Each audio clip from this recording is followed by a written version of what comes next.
Esse vídeo é sobre uma teoria de relações internacionais que explica como o cenário doméstico está entrelaçado com as relações internacionais. Quem desenvolveu essa teoria foi o Robert. Ele é professor e cientista político, ele é estadunidense, e esse vídeo vai ser baseado basicamente no que ele escreveu em seu artigo. Então, a referência vai estar aqui na descrição, se você quiser utilizar para futuros trabalhos acadêmicos, fique à vontade. E fique à vontade também para assistir esse vídeo, e se você tiver comentários, dúvidas, pode deixar aí que a gente vai conversando. Se tem uma frase desse artigo que você tem que lembrar, que quando você for ler, grifa, porque ela é uma frase muito importante que resume tudo que essa teoria diz, é o seguinte: a política doméstica e as relações internacionais estão sempre entrelaçadas de alguma forma. Essa é a primeira frase da introdução dele. É como se fosse ali a tese do que ele quer dizer com esta teoria. Essa teoria, então, fala como o cenário doméstico e as relações internacionais estão entrelaçadas. Mas aí a gente pergunta, por quem?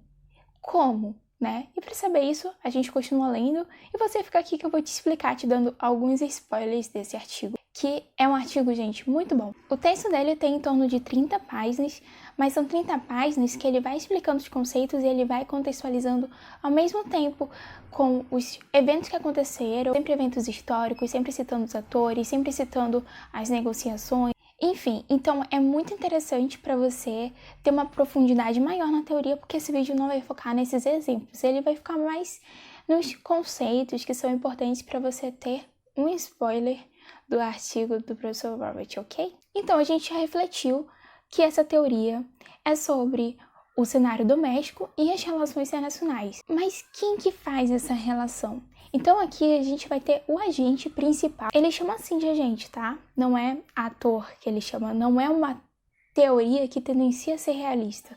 Fala de agente principal porque existe o chefe do poder executivo, existe o diplomata, e a gente sabe que as relações internacionais são feitas, principalmente quando a gente fala de acordos, de tratados, por essas pessoas do poder executivo, né? Two-level game, se a gente fosse traduzir, ficaria jogos de 2 níveis.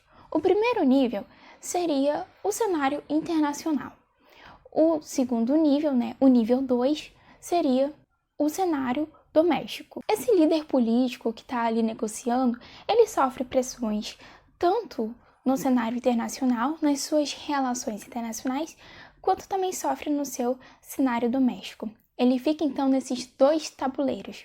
O autor chama justamente assim de tabuleiros, porque tem esse trocadilho, né? Jogos de 2 níveis, tabuleiros, então fica fácil da gente lembrar também. Quando ele está no tabuleiro do cenário internacional, ele fica diante de diplomatas, assessores, né?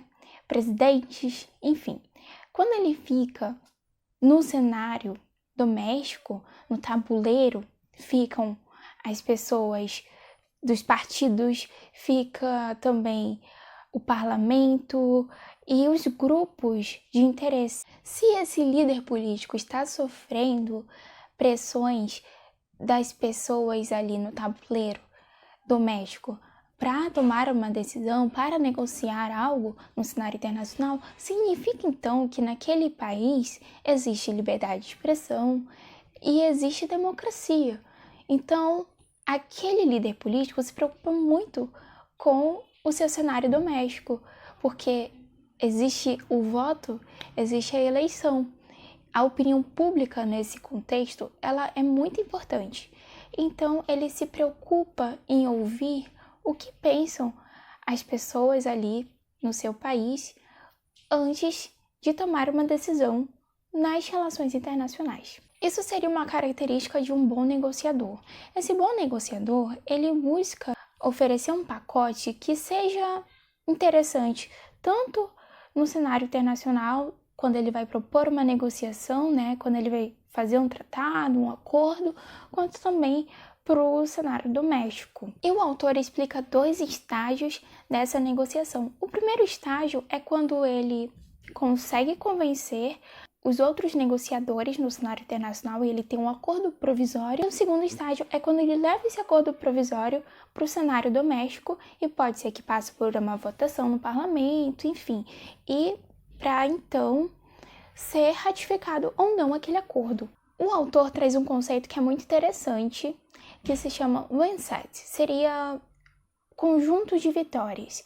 Mas eu vou te explicar com um exemplo para ficar mais fácil para você entender. Então, imagina que você quer comprar um celular e você está ali pesquisando no Marketplace tal, encontra um celular de R$1.000, mas você só tem R$900. E aí, você precisa negociar aquele valor, né? E você pergunta para o vendedor assim, olha, você faz por R$800? Então, no seu mindset, no seu conjunto de vitórias, nas suas possibilidades de fechar um acordo, um negócio, ele teria que te vender por no máximo R$900. Se ele falar que só vai vender por R$1.000, não tem como você fechar negócio, porque você não tem R$1.000 para pagar. Mas de repente ele fala, me paga esse valor, esse mês, próximo mês você me paga o restante, e aí vocês vão sobrepondo o mindset, ou seja, as possibilidades aceitáveis para cada parte. Então, é justamente isso que os negociadores fazem no cenário internacional. Cada um vai com o seu mindset, com o seu conjunto de vitórias aceitáveis, e existem alguns que são muito pequenos, que fica difícil negociar com eles. E quando isso não acontece, o que pode significar? Quando a gente tem um não acordo, significa que os estados querem manter o status quo. Mas nem sempre é isso que acontece. Pode acontecer, então, uma guerra, já que vocês não conseguiram resolver de forma diplomática. O autor faz até umas fórmulas matemáticas, eu vou deixar um spoiler aqui. E aí vocês podem se aprofundar nisso no artigo. Na negociação internacional, é muito importante que aquele líder político tenha uma boa reputação na sua gerência ali do cenário doméstico. Ele precisa comprovar que ele tem capacidade de executar suas ações. Isso acaba favorecendo ele na hora de negociar. Imagina que você está quase fechando o seu negócio ali com o vendedor de celular e alguém deixa nos comentários, olha, essa pessoa comprou de mim outro dia um relógio e até hoje não me pagou. Não vende parcelado para ela. Já pensou? Então, essa credibilidade é muito importante na negociação. Tá, e vamos supor que eu tenho o mindset daquele país, eu, como líder política, né? Eu tô vendo que o mindset de um outro país não tá conseguindo sobrepor junto aos meus. A gente não tá conseguindo fazer um acordo. Então, eu vou ceder ou eu vou não fazer o acordo com esse país. É preferível que o líder de Estado não faça o acordo sem dar preferência ao que se espera lá no seu cenário doméstico. Porque lembra que eu falei a questão da democracia, a questão que é importante o negociador priorizar o que as pessoas no seu cenário doméstico querem? Então, existem também as motivações que faz o líder político tomar esse tipo de decisão. A primeira seria fortalecer sua posição no nível 2, que é o nível doméstico, para ser mais popular. Isso é muito importante para os políticos, certo? Quando ele vai negociar, ele espera mudar o equilíbrio de poder dentro do seu cenário doméstico. Ele busca trazer algum benefício para o seu país. E o terceiro seria perseguir o interesse nacional no cenário internacional. Então, quando a gente faz as relações internacionais, nessa perspectiva, é justamente para a gente conseguir obter resultados do nosso interesse nacional. Nosso interesse nacional é se desenvolver, é exportar mais do que importar, é quitar alguma dívida, o que é? Então, esse interesse nacional é o que motiva também o líder político estar ali fazendo relações internacionais. Então, pessoal, esse foi um resumo da teoria de Two-Level Games. Eu lembro que quando eu estava pesquisando conteúdos para estudar essa teoria, eu não achei nenhum vídeo em português. Então, para mim, era muito importante deixar aqui no YouTube um vídeo falando sobre essa teoria. Se você gostou desse vídeo, deixa um gostei, se inscreve aqui para você não perder os próximos vídeos. E é isso. Tchau!